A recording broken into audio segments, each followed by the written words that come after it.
बाबा साहब आम्बेडकर के पूर्व संध्या पर मनाए जाने के लिए आप सभी को मैं 14 अप्रैल की शुभकामनाएं देता हूं।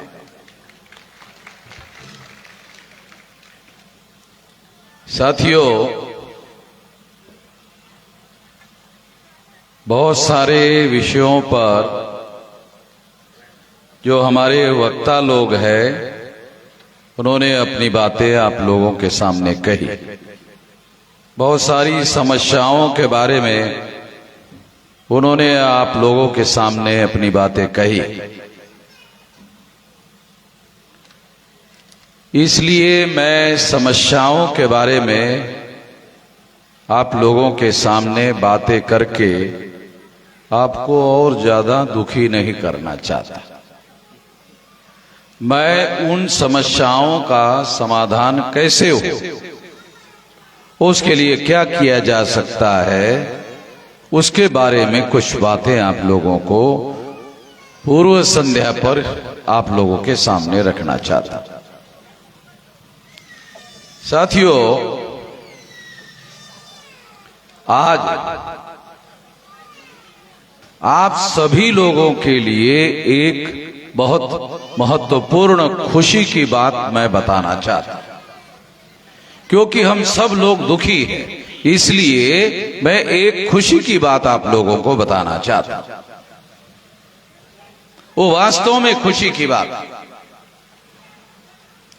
आज 31 राज्यों में 567 जिलों में 4000 से ज्यादा तहसीलों में 22,000 से ज्यादा ब्लॉक में और 1.5 लाख से ज्यादा गांवों में हमारा संगठन का विस्तार हो चुका है।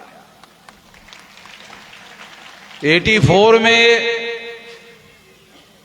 अब काशीराम जी बहुजन समाज पार्टी बनाई थी, तब 13 स्टेट में 140 जिलों में ही केवल संगठन था। अब इतना बड़ा संगठन हो गया है और इतनी बड़ी संगठित शक्ति हो गई है।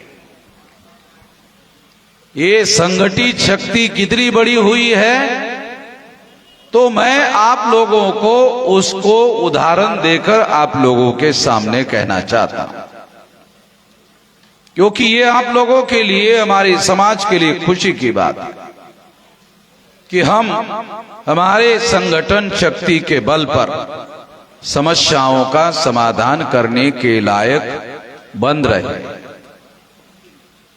हमारे नेता, हमारे प्रतिनिधि, एमएलए और एमपी, उनका मुंह बंद कर दिया गया है।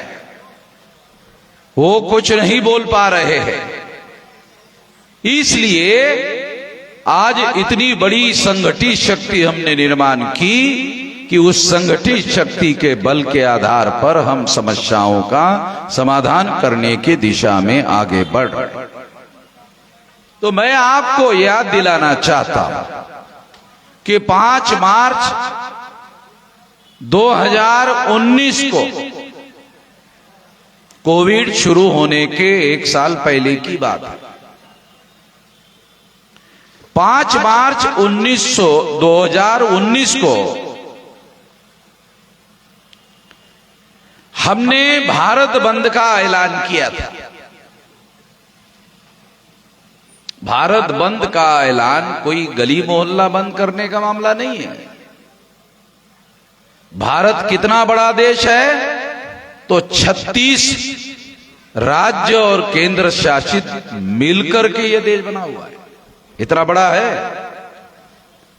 और भारत के भौगोलिक सीमाओं को सटे हुए जितने विदेशी देश है, उसके बॉर्डर पर हमारे बामसेफ के यूनिट कार्यरत है। सारे देश के विदेशी देश जहां जहां भी सटे हुए हैं, वहां पर बामसेफ संगठन का और भारत मुक्ति मोर्चा के संगठन का नेटवर्क फैला हुआ है। इतना बड़ा संगठन शक्ति का निर्माण हो गया है। और इसके आधार पर हमने 13 पॉइंट रोस्टर के विरोध में क्योंकि ये लगभग आरक्षण समाप्त करने वाला 13 पॉइंट रोस्टर था, जिसमें हमारा नंबर कभी आता ही नहीं। तो इस 13 पॉइंट रोस्टर को समाप्त करने के लिए और 200 पॉइंट रोस्टर लागू करने के लिए हमने 5 मार्च 2019 को भारत बंद करवाया। और जब भारत बंद करवाया तो इतना बड़ा भारत बंद हो गया, क्योंकि बहुत बड़ा संगठन है, बहुत विशाल संगठन हो, बहुत विशाल संगठित शक्ति का निर्माण हो गया। और इसके आधार पर भारत बंद हो गया। और जब भारत बंद हो गया तो देश के प्रधानमंत्री नरेंद्र मोदी को संसद में संविधान संशोधन करके 13 पॉइंट रोस्टर समाप्त करने के लिए मजबूर किया और 200 पॉइंट रोस्टर लागू करने के लिए नरेंद्र मोदी को मजबूर किया। आप लोग जानते हो नरेंद्र मोदी कितना आंकड़ू आदमी है, बहुत ज्यादा आंकड़ू आदमी है, बहुत ज्यादा आंकड़ता है। और किसानों के तीनों कानून पीछे ले लिया, मगर दिल्ली के बॉर्डर पर साल से ज्यादा बैठे हुए किसानों से बात नहीं की। कितना आंकड़ू आदमी, कानून पीछे ले लिया मगर किसानों से बात नहीं की। जब नरेंद्र मोदी अमेरिका जाता है, लंदन जाता है, तो वहां के लोग कहते हैं भारत का प्रधानमंत्री आया है। तो ये भाजपा का प्रधानमंत्री आया नहीं कहते, भारत का प्रधानमंत्री आया ऐसा कहते हैं। As per the provision of the constitution, प्रधानमंत्री भाजपा का या पार्टी का नहीं होता है, देश का प्रधानमंत्री होता है। और अगर देश का प्रधानमंत्री होता है तो किसानों का भी प्रधानमंत्री थे, किसानों के भी प्रधानमंत्री थे। और किसानों से वार्ता करने से, चर्चा करने से, बात करने से नरेंद्र मोदी की कौन सी इज्जत जाने वाली थी, घटने वाली थी। अपने ही देश के देशवासियों के साथ बात करने से कौन सी इज्जत घटने वाली थी। भाषण में तो कहते रहता है किसानों को नरेंद्र मोदी अन्नदाता, अन्नदाता। अरे अन्नदाता को बात भी नहीं करते हो, ऐसे ही कहते रहते हो अन्नदाता।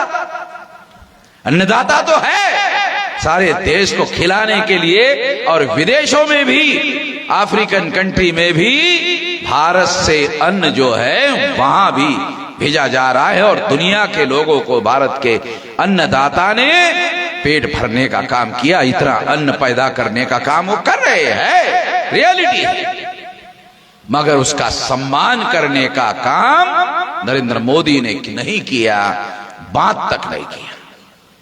इतना अकड़ू आदमी है, इतने अकड़ू आदमी को हम लोगों ने भारत बंद करके ऐसा सीधा किया, ऐसा जो था ना टेढ़ा, ऐसा सीधा किया।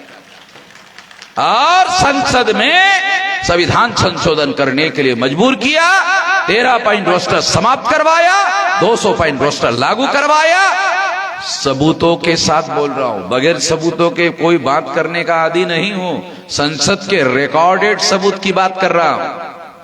छानबीन कर लेना जो करना चाहते। मैं जिंदगी में कभी बगैर सबूत के कोई बात नहीं करता, नहीं तो अभी तक तो ब्राह्मणों ने मेरे खिलाफ एफआईआर दाखिल कर दिया होता।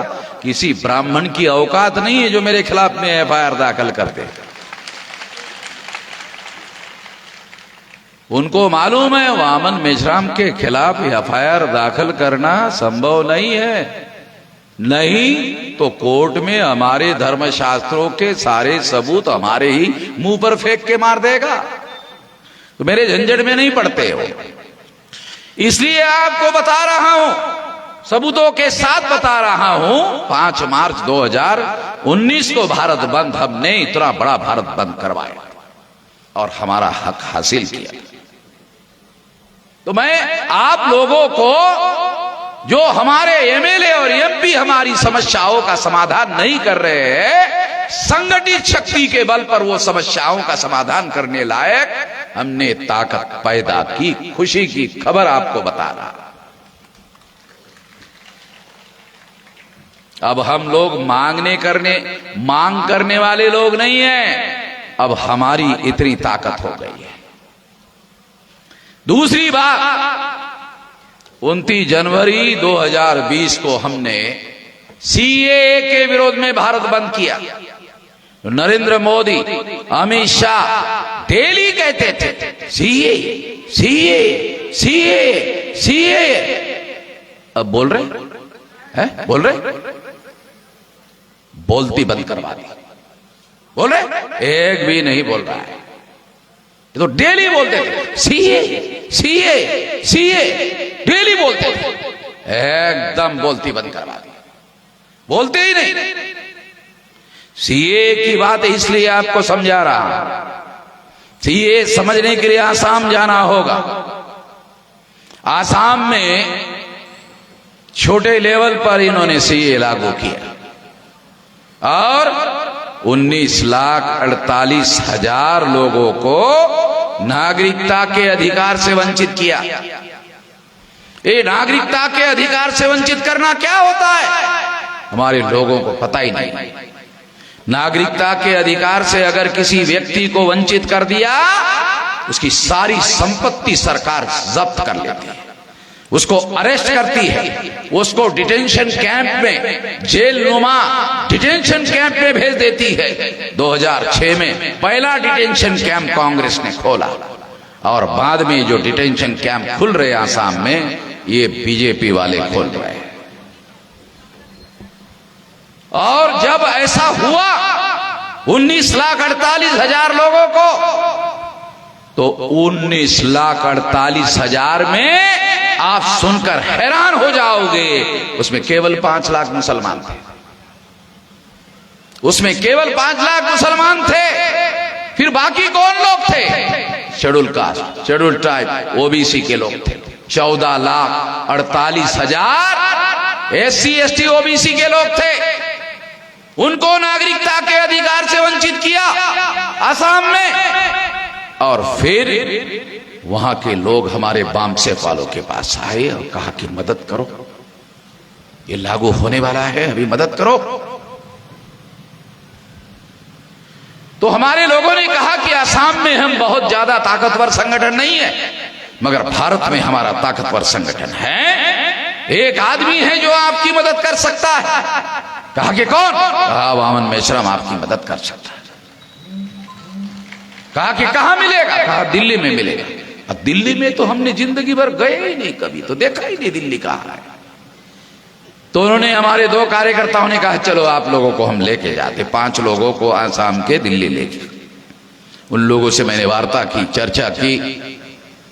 चर्चा करने के बाद मैंने उनको कहा कि आपकी अगर वास्तव में समस्या है तो असम की राजधानी गुवाहाटी में ये जो पीड़ित लोग हैं उनको इकट्ठा करो। उन्होंने बहुत भारी संख्या में लोगों को इकट्ठा किया।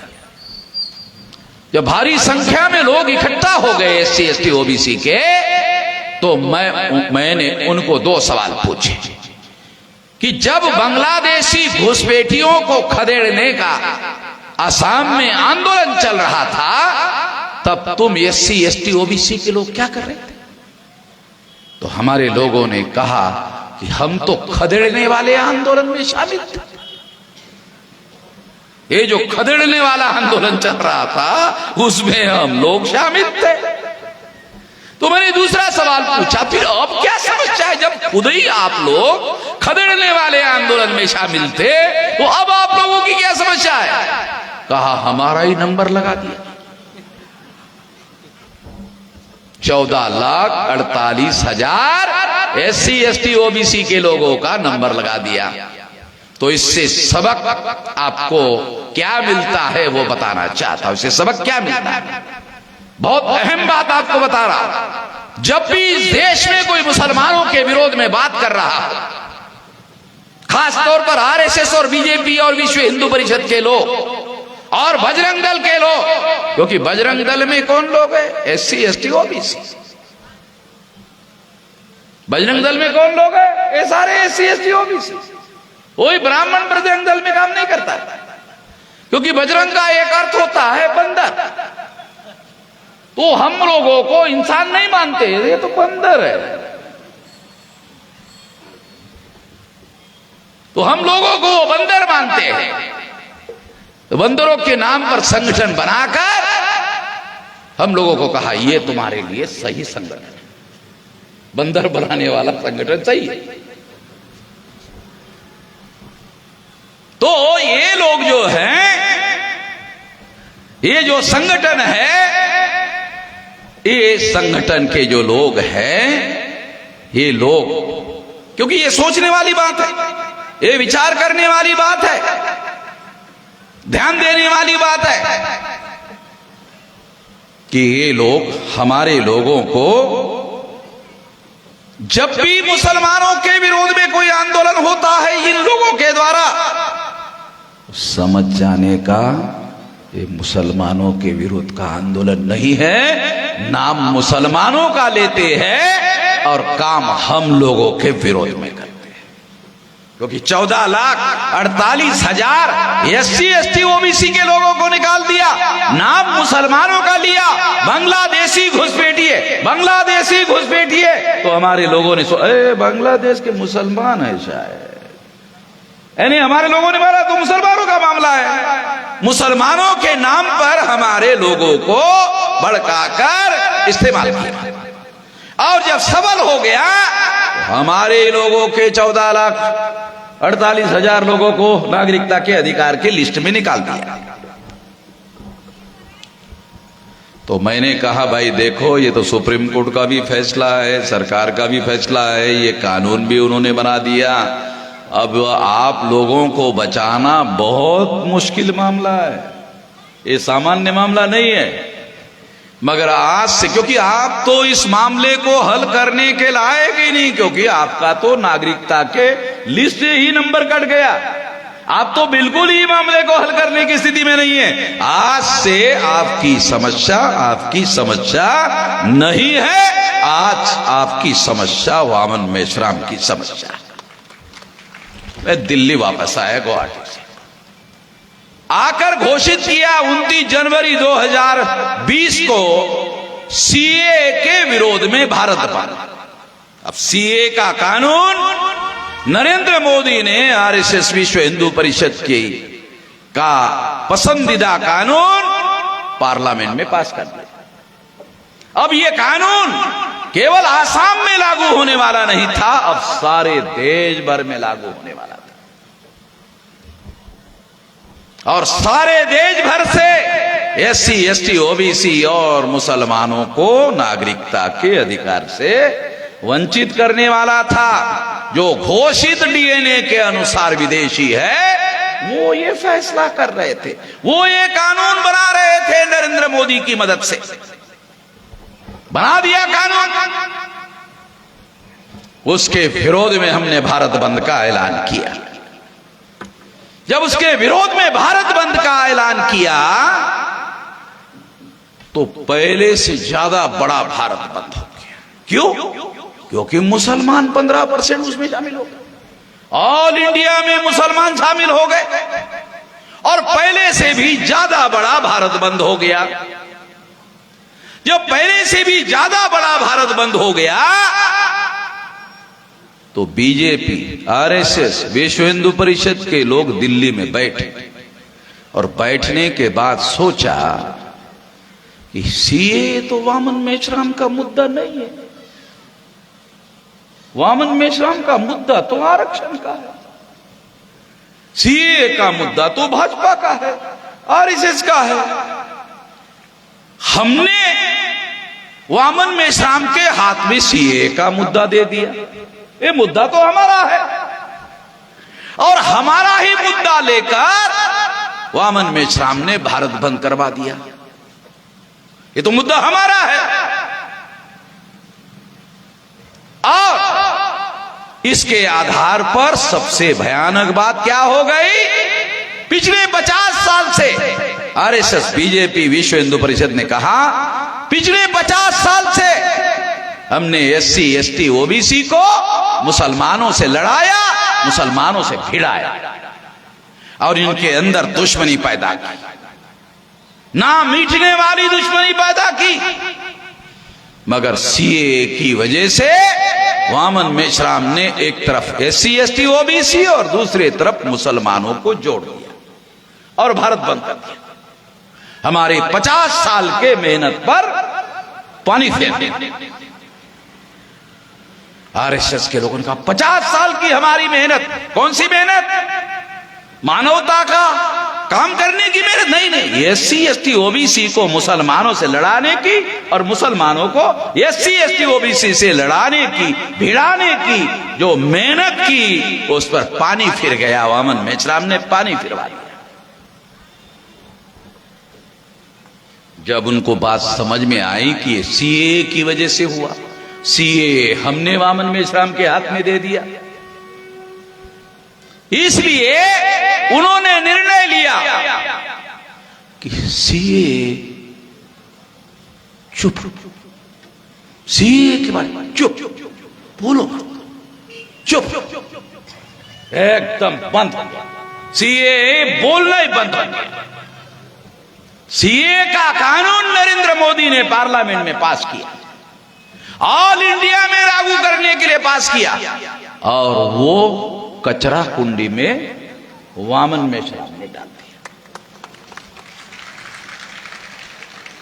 भाजपा के ब्राह्मण लोग कहते हैं, लिखते हैं, नरेंद्र मोदी दुनिया में सबसे शक्तिशाली प्रधानमंत्री। चलो हम भी मान लेते हैं, नरेंद्र मोदी शक्तिशाली प्रधानमंत्री है, हम भी मान लेते हैं, मगर नरेंद्र मोदी का कानून हमने कचरा कुंडी में डाल दिया, अमल करने नहीं दिया। इसका मतलब है नरेंद्र मोदी से भी ज्यादा भारत में कोई आदमी ताकतवर है, और उस ताकतवर आदमी का नाम वामन मेश्राम है। सबूतों के साथ बोल रहा हूं, काल्पनिक बातें नहीं बोल रहा हूं। CAA कचरा कुंडी में पड़ा हुआ है। पार्लियामेंट में जो कानून पास हुआ भारत भर में लागू होने के लिए, उसके रूल्स तक अभी तक फ्रेम नहीं कर पाया केंद्र सरकार। इतनी बड़ी विशाल संगठित शक्ति इस देश में हम लोगों ने निर्माण की नहीं, तो जो ब्राह्मण का DNA विदेशी है, अरे उन्होंने हमारे SC ST OBC को ही विदेशी घोषित करने का कानून बना लिया। काल्पनिक नहीं, 14,48,000 आसाम में SC ST OBC को विदेशी घोषित कर दिया। हमने पूछा कहां से आए? अब बांग्लादेश में तो ऐसे नाम के लोग ही नहीं है, ये आए कहां से? कहा ये तो हमें पता नहीं कहां से आ गए, मगर विदेशी है। और कुछ दिन पहले होम मिनिस्टर अमित शाह को RTI में पूछा गया कि ये जो 19,48,000 विदेशी नागरिक थे, अब इसकी समस्या कहां तक रह गई है, कितने लोग रह गए हैं? तो अमित शाह ने लिखित जवाब दिया। देखो सुनो, बहुत खास बात बता रहा। लिखित जवाब दिया RTI में, कितने लोग रह गए हैं विदेशी नागरिक 19,48,000 में से? कहा 1,006 रह गए। हो गया। ये समस्या किसी के भी बस की बात नहीं, कोई इसका समाधान कर सके, जिसमें सुप्रीम कोर्ट शामिल है, भारत सरकार शामिल है, पार्लियामेंट ने भी इसको राष्ट्रीय स्तर के कानून में पास कर दिया। बिल्कुल भी संभव नहीं होने वाला मामला, इसको हमने 1,006 तक नीचे लाया। अभी 1,006 भी नहीं रहेगा।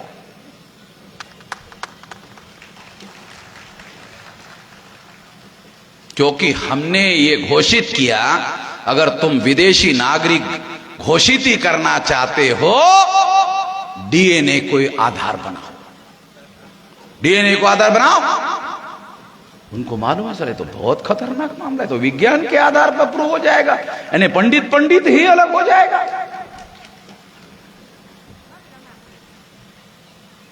और ये देशव्यापी अभियान हमारा चल रहा है। करो, कौन विदेशी है, करो तो DNA के आधार पर करो, विज्ञान के आधार पर करो।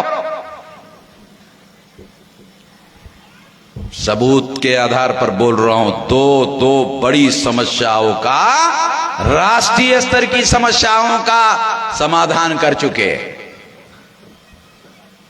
ओबीसी के बच्चों के मेडिकल एंट्रेंस का, एडमिशन का मामला, देश का प्रधानमंत्री ओबीसी, देश का एजुकेशन मिनिस्टर धर्मेंद्र प्रधान ओडिशा का ओबीसी, और ओबीसी के मेडिकल एडमिशन का मामला हल नहीं हो रहा है। हैरान करने वाली बात है।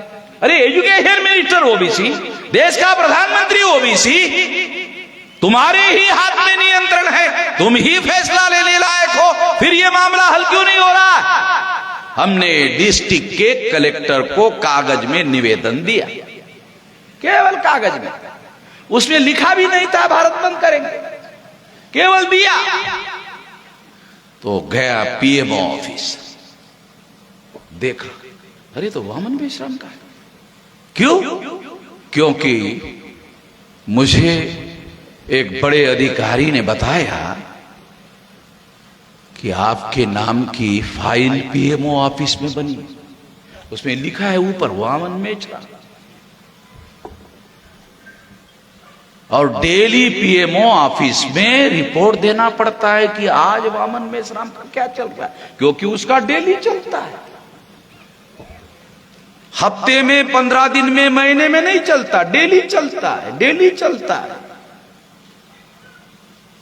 तो ज्ञापन जब कागज में गया, उसमें कहीं लिखा हुआ नहीं था भारत बंद। क्यों चौधरी साहब?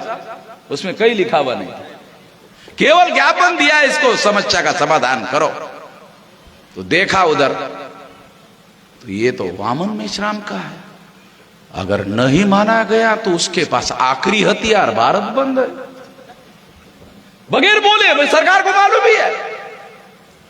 और अगर भारत बंद हो गया तो ओबीसी के लोगों को पता चलेगा, ओबीसी का प्रधानमंत्री है, ओबीसी का ही एजुकेशन मिनिस्टर है, मगर सारे नकारा और नलायक लोग हैं, कोई समस्या का समाधान करने लायक नहीं है। इसलिए अब वामन मेश्राम के साथ जाना चाहिए, खतरा पैदा हो गया नीट के मुद्दे पर।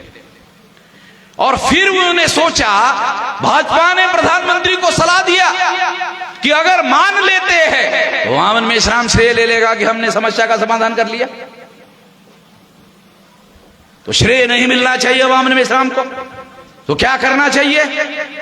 तो प्लान बनाया, 28 ओबीसी के मिनिस्टर है, 8-9 ओबीसी के मिनिस्टर का एक डेलीगेशन बनाया गया, और धर्मेंद्र प्रधान के नेतृत्व में एक डेलीगेशन प्रधानमंत्री को मिला।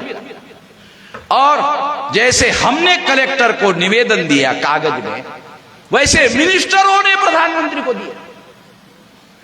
अबे वामन मेश्राम सड़कों पर घूम रहा है, तू मिनिस्टर है, तेरे पास ही फैसला करने का अधिकार है, तू केवल निवेदन दे रहा है।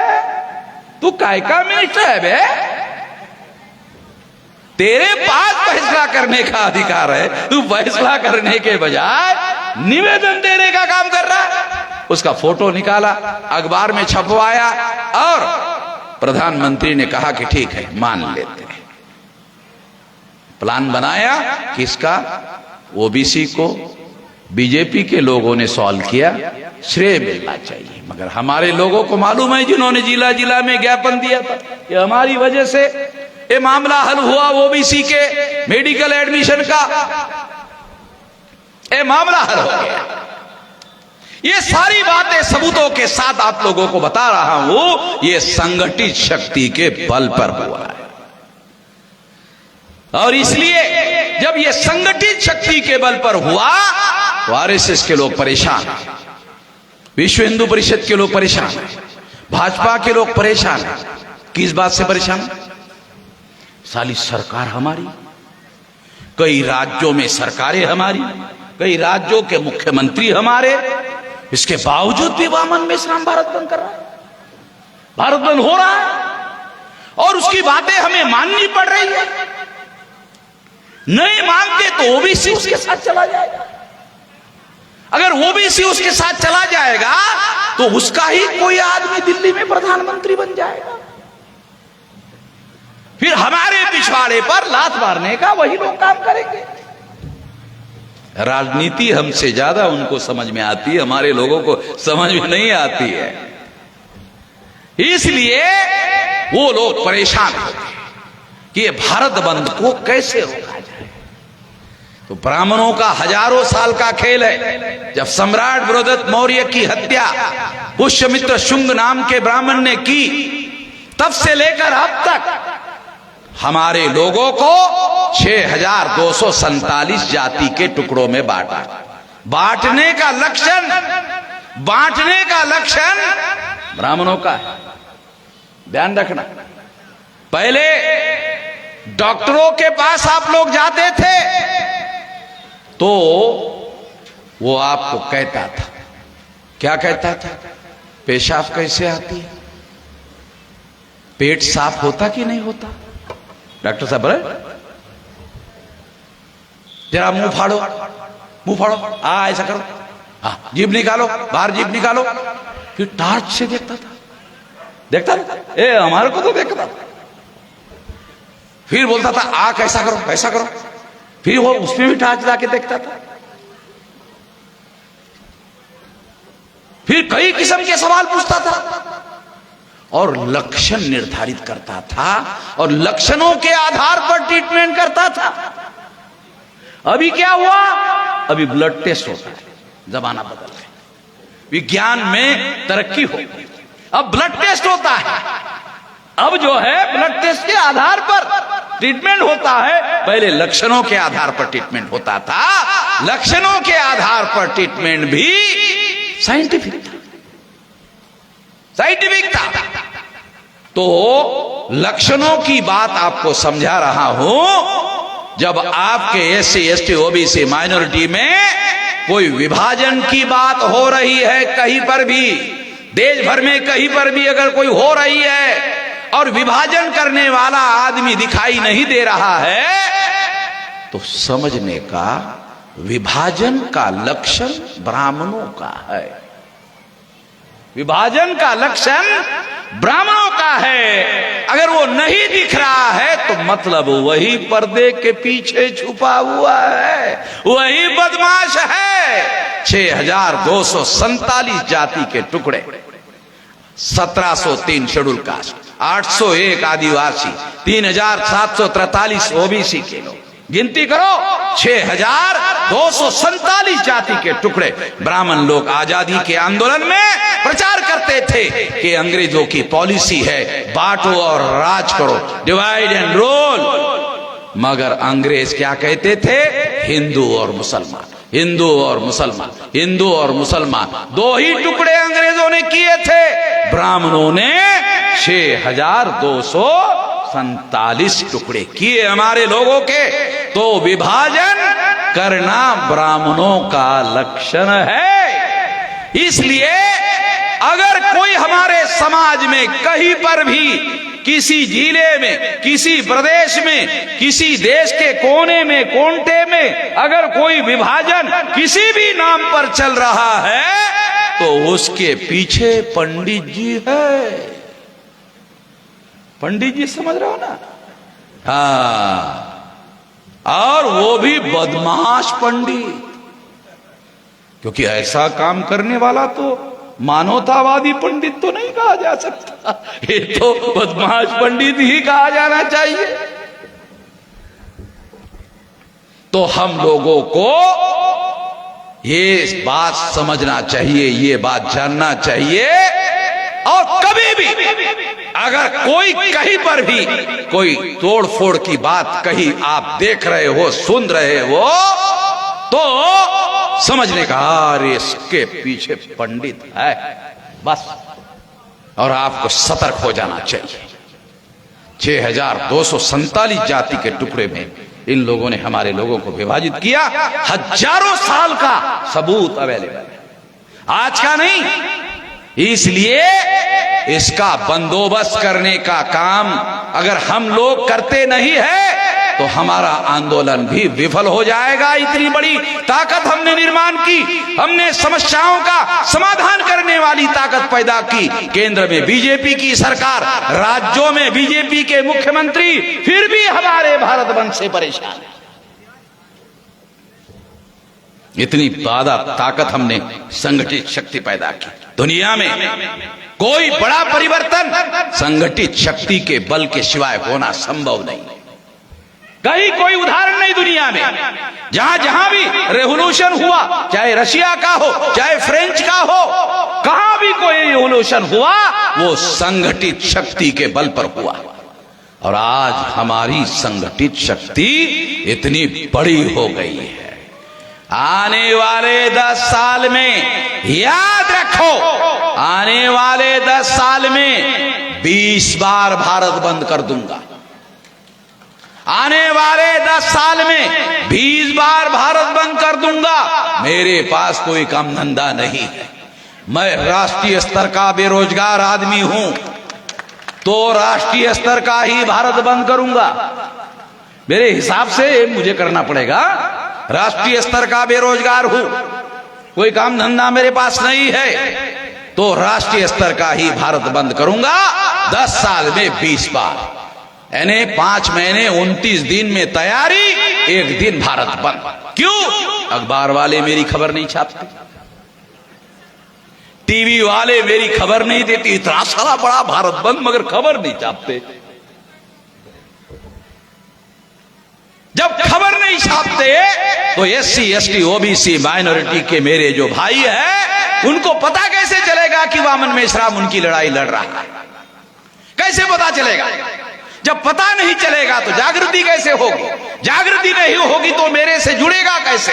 जब मेरे से जुड़ेगा नहीं तो हमारा आंदोलन और भी ज्यादा विशाल कैसे होगा?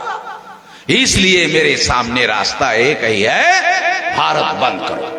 तो 10 साल में 20 बार भारत बंद करेंगे, और हर बार जब भारत बंद होगा तो SC ST OBC और माइनॉरिटी के बस्ती में जाकर तैयारी करना होगा। जब हम तैयारी करेंगे, हर बार तैयारी करेंगे, तो 10 साल में कोई SC ST OBC का आदमी नहीं बचेगा जिसको मालूम नहीं होगा कि उसकी लड़ाई हम नहीं लड़ रहे। उसको सबको मालूम हो जाएगा कि हम उसकी लड़ाई लड़ रहे हैं। और जब मालूम हो जाएगा तो हमारे आंदोलन से कोई SC ST OBC माइनॉरिटी का आदमी दूर नहीं रहेगा। सारे 85% लोग इकट्ठा हो जाएंगे, और जब इकट्ठा हो जाएंगे तो सामूहिक रूप से, जब इकट्ठा हो जाएंगे सामूहिक रूप से, अगर हमारे लोगों ने पेशाब भी कर दिया तो पेशाब में बह जाएंगे। इतनी हमारी संख्या है। इसलिए आपको अनुरोध करता हूं, एडवांस बुकिंग में 10 साल के बाद सामूहिक रूप से पेशाब मत करना। पहले से एडवांस बुकिंग में बता रहा हूं। तो इसलिए साथियों, इतनी बड़ी हमारी शक्ति पैदा हो गई है और आने वाले समय में पैदा हो जाएगी। एक बात और आपको बताना चाहता हूं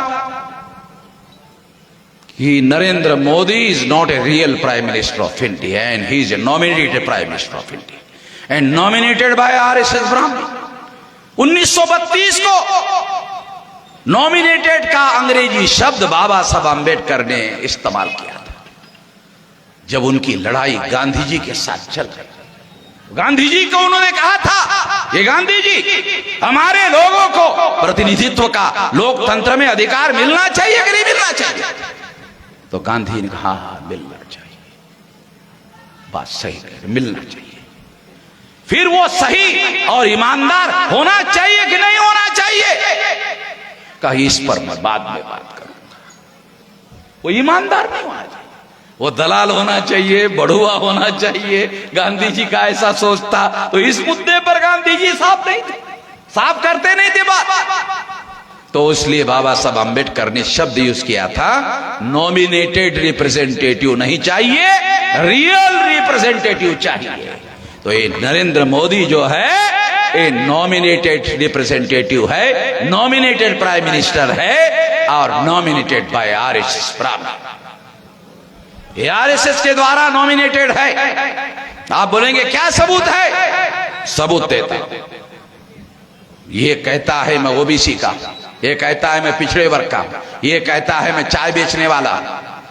तो ये पिछड़े वर्ग के प्रधानमंत्री ने सुप्रीम कोर्ट में हलफनामा दाखिल किया कि ओबीसी की जाति आधारित गिनती नहीं करनी। अरे ओबीसी का ही आदमी ओबीसी के ही विरोध में हलफनामा दाखिल कर रहा है। ये बात सुनने में सही नहीं लगती है, मगर ऐसा किया।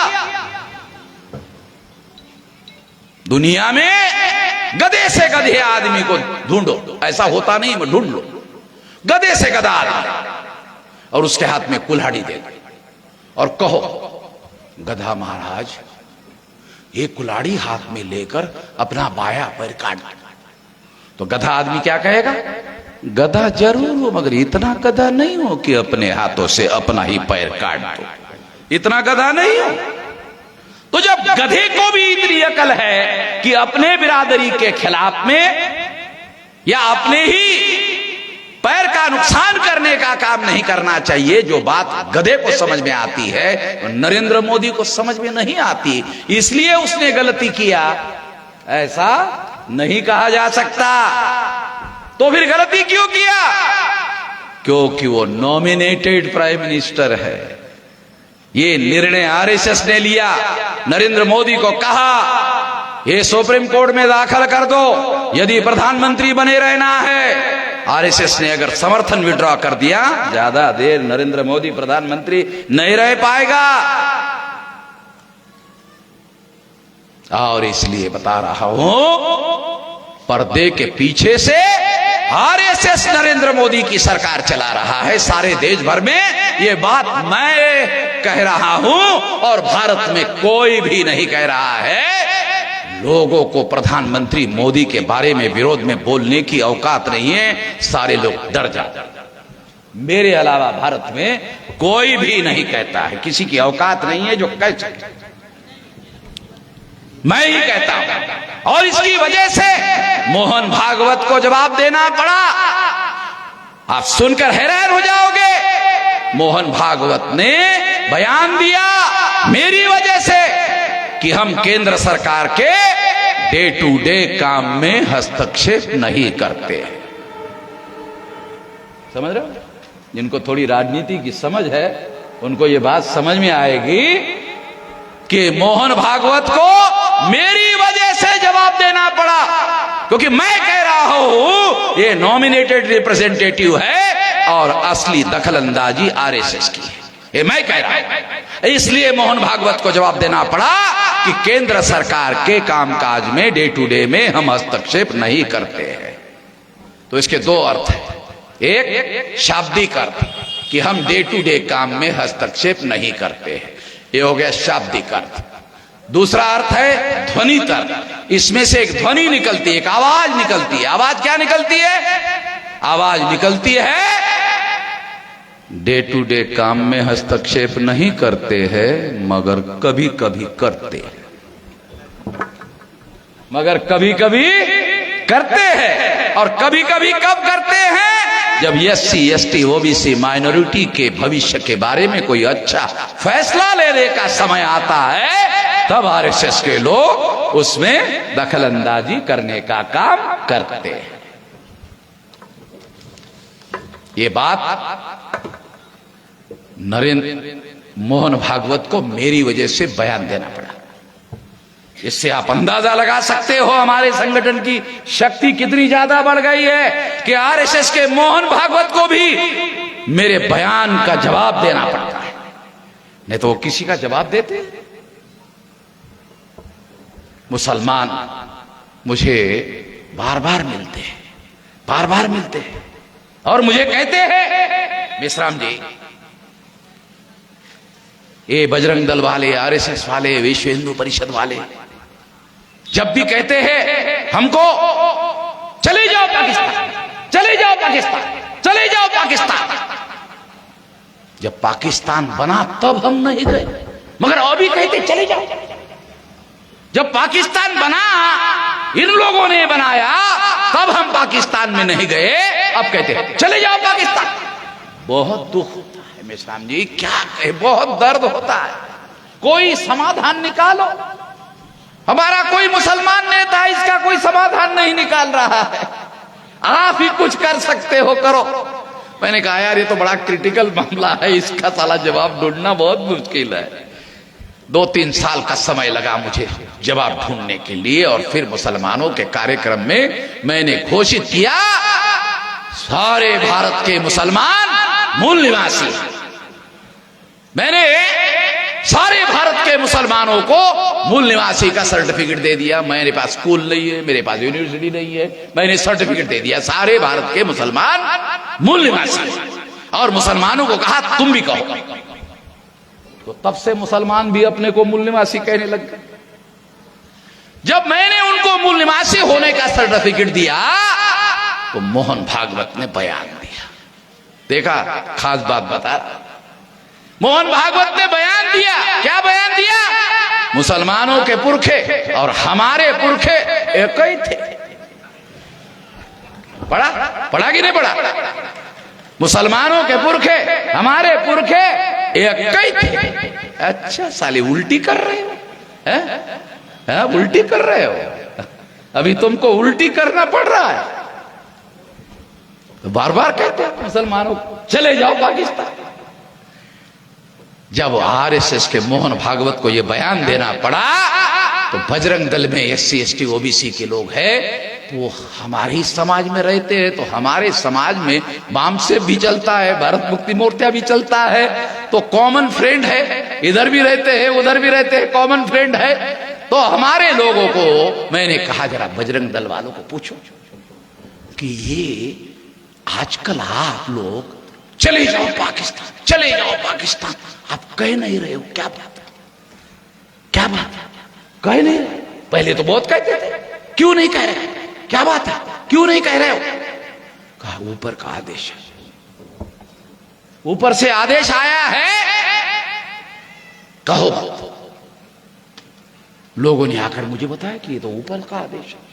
तो मैंने दोबारा पूछने के लिए कहा कि क्या कारण है कहने के लिए, बोलने के लिए मना किया, कारण क्या है? तो उन्होंने जाके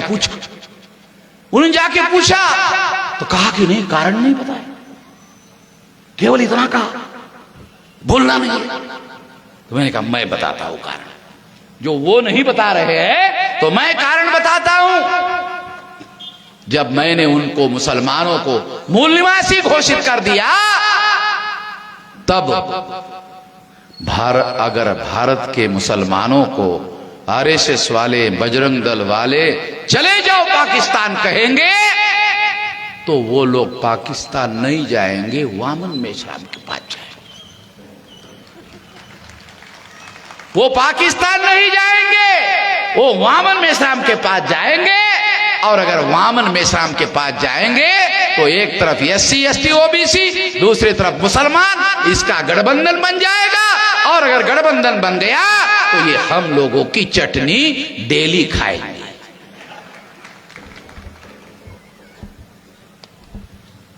इसलिए उन लोगों ने ये कहना बंद कर दिया। हमारे संगठित शक्ति का प्रभाव कितना ज्यादा बढ़ रहा है, मैं सबूतों के साथ बोल रहा हूं, बगैर सबूतों के बोलने की मेरी कोई आदत नहीं।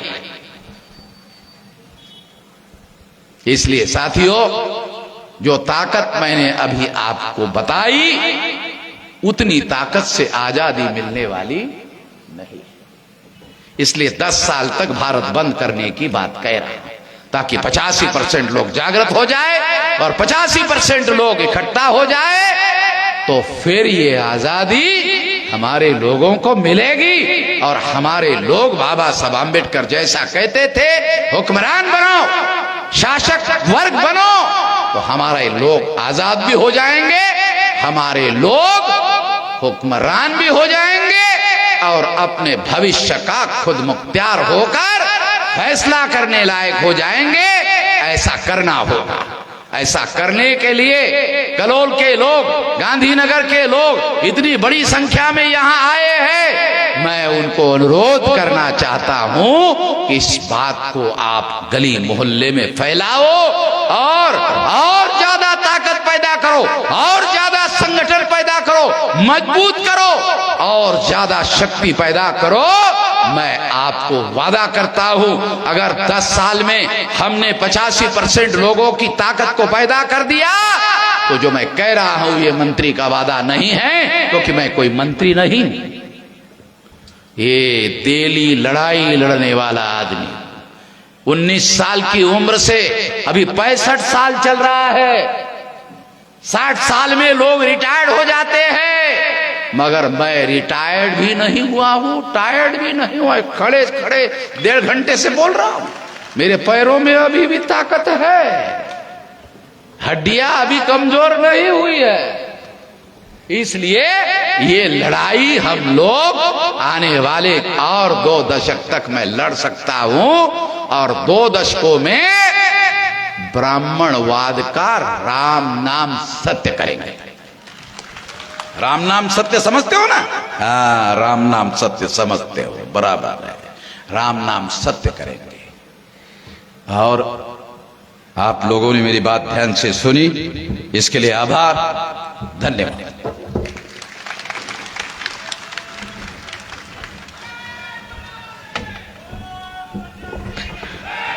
खूब खूब आभार माननीय पामन मेश्राम साहेब, રાષ્ટ્રીય અધ્યક્ષ પામસેબ અને ભારત મુક્તિ મોરચા।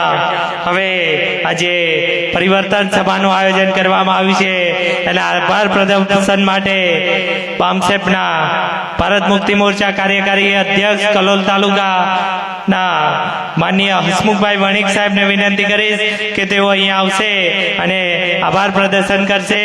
માનનીય હસમુખભાઈ વણિક।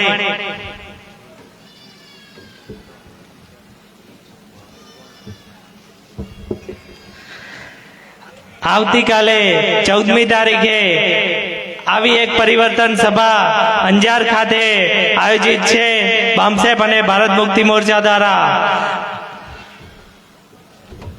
जय मूल निवासी साथियों, बाम